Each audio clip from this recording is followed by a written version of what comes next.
Hey guys, in this video I'll show you how to set up bill payments with a Bank of America. Now first launch your Bank of America app and then just enter your user ID and password and just go ahead and log in. And now once you're logged into your account, I just want you to come here at the bottom panel, tap on pay and transfer. And then from here you can go ahead and tap on pay bills. Okay, you'll see all your bills that you have to pay. And if you want, you can go ahead and set up a new one. You can add a payee.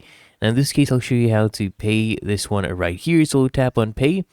And then all you need to do is just make sure everything is correct. You can change anything right here. You can change the amount, the frequency, the delivery date. If you want to add a note, you can do that as well. And from what account you're going to be paying from. Once you've reviewed everything, all you need to do is tap here on pay and you're done. Really that easy and simple. So if you feel this helpful, make sure you smash the like button and subscribe to the channel.